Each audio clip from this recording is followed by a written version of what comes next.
বন্ধুরা, এই দেখো আজকে তো সকাল থেকে ব্লগটা শুরু করতে পারিনি। এখন ব্লগটা শুরু করলাম।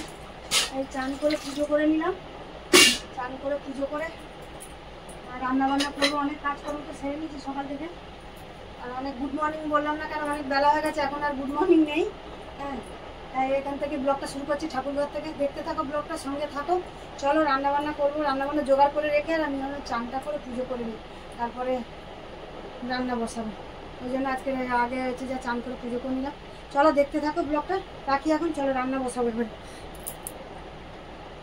চলো বন্ধুরা, এই তো রান্না করবো বলে আগেই জোগাড় করে রেখে গেছিলাম।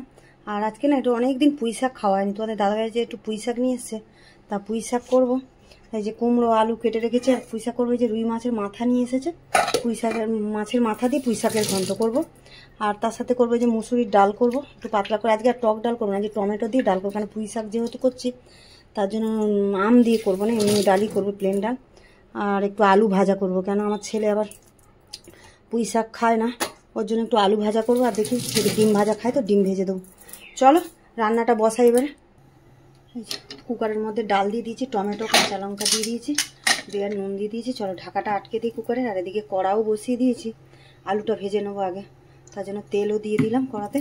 চলো তেলটা গরম। দেখো বন্ধুরা, তেল তো ভালো করে গরম করে নিয়েছি। আর আলুটা যে নুন মাখিয়ে রেখে দিয়েছিলাম, নুন মাখিয়ে আমি ঝুড়িতে দিয়ে রেখেছিলাম জলটা ভরাবার জন্য। চলো এটা দিয়ে দিলাম। দেখছিলাম পেঁয়াজ দিয়ে ভাবেন, পেঁয়াজ একটু কাঁচা লঙ্কা দিয়ে দিলাম। কাঁচা লঙ্কা দিয়ে না পেকে গেছে, কাঁচা লঙ্কা দিয়ে দিলাম। চলো আলুটা ভাজা হোক। চলো বন্ধুরা, এই দেখো আলুটা ভাজা হয়ে গেছে। আলু ভাজাটা হয়ে গেছে, নামিয়ে দিই। দিয়ে এই কড়াতেই ডালটা ফোড়ন দিয়ে নেবো, তারপরে শাকটা বসাবো। চলো আলু ভাজাটা নামিয়ে। চলো বন্ধুরা, আলু ভাজা তো নামিয়ে নিয়েছি। তেল দিয়ে দিলাম। তেল দিয়ে ফোড়নে যে ডালটা ফোড়ন দেবো, তার জন্য শুকনো লঙ্কা আর 5 ফোড়ন দিয়ে দিয়েছি। দিয়ে যে পেঁয়াজ কুচি রেখেছিলাম, পেঁয়াজটাও দিয়ে দিলাম। গ্যাসটা কমিয়ে দিই, কড়াটা না বেশি গরম হয়ে গেছে। পেঁয়াজটা একটু ভেজে নিই, তাতে ডালটা। চলো বন্ধুরা, দেখো পেঁয়াজটা তো লাল করে ভেজে নিয়েছি। আমি পেঁয়াজের মধ্যে না একটু হলুদ দিয়ে দিচ্ছি, তাহলে না হলুদের কাঁচা গন্ধটা, তেলের সাথে হলুদটা একটু নাড়িয়ে নিলাম। এবার ডালটা ফোড়ন দিয়ে দেবো। ডালটা ফোড়ন দিয়ে দিই।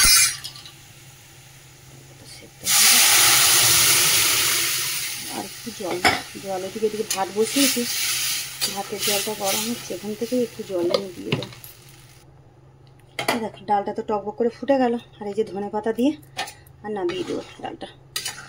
টমেটো ধনে পাতা দিয়ে করলে না ডালটা ভালো লাগে খেতে, ধনে পাতার গন্ধটা। চলো ডালটা নামিয়ে। চলো ডাল তো হয়ে গেল। এই যে কড়া ধুয়ে আবার বসিয়ে দিলাম, শাকটা বসাবো, তার জন্য তেল দিয়ে দিলাম। তেলটাও গরম হোক, তা আগে মাছের মাথাটা ভেজে নিই। আর এদিকে তো ভাতের জল গরম হয়ে গেছে, একটু আলু দিয়ে দিয়েছি। চলো তেলটা গরম, তেল তো গরম হয়ে গেছে, মাছের মাথাগুলো দিয়ে দিই।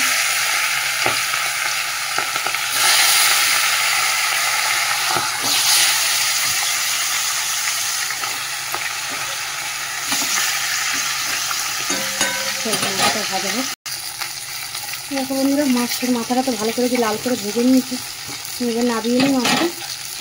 মাথাটা তুলে নিই, তারপরে সবজিটা বসাবো।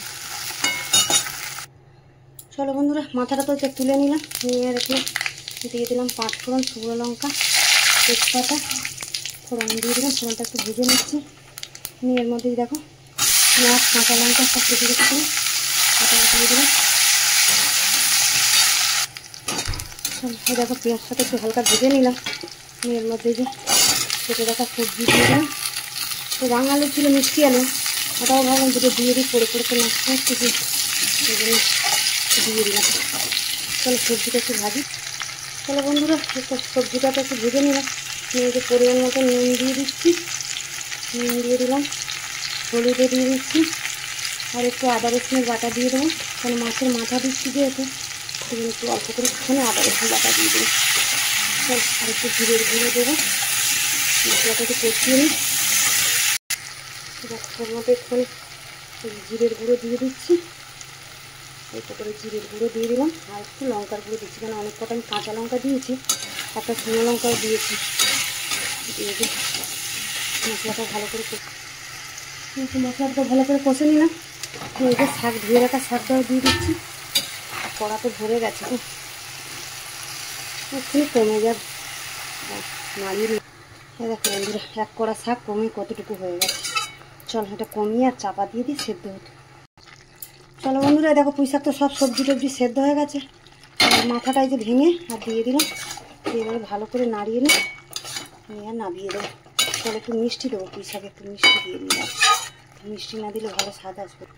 চলো বন্ধুরা দেখো মাথা দিয়ে তো ভালো করে নাড়িয়ে নিলাম, আর এই যে একটু মিষ্টি দিয়ে দিলাম, দিয়ে আর নাড়িয়ে দেবো। চল গ্যাসটা একটু জোরে করে দিই, ঝোলটা আর একটু আছে টেনে নিয়ে নেবো। চল বন্ধ করে দিই। চলো বন্ধুরা এই দেখো খেতে বসে যাচ্ছি। রান্না তো সারে আর আবার চান করে নিলাম একবার, এত ঘাম হয়েছে পুরো ভিজে গেছি। আর ছেলের খাওয়া হয়ে গেছে, মেয়ে তো সকালে পড়তে গেছিলো আসেনি, ওর পীর বাড়ি থেকে গেছে। আর এই তো গরম গরম ভাত করেছি, বেশি তো কিছু রান্না করিনি। আর ডাল করেছি যে টমেটো দিয়ে পেঁয়াজ দিয়ে ডাল করেছি, ধনেপাতা দিয়ে। এখানে করেছি যে তোমাদের দাদাভাই যে পুঁই শাক নিয়ে এসেছিলো, ঘন্ট করলাম পুঁই শাকের, কুমড়ো দিয়ে ওই রুই মাছের মাথা দিয়ে। আর চাটনি আছে, এই যে আমের চাটনি, আলুগুলো ছিল আমের চাটনি, আলু ভেজেছি ছেলের জন্য, ছেলে তো আবার পুঁই শাক খায় না, ওর জন্য আলু ভাজলাম। আর এখানে আছে স্যালাড। চলো এখানে তাহলে ব্লগটা শেষ করছি, দেখা হচ্ছে পরের ব্লগে। চলো টাটায় রাখি এখন।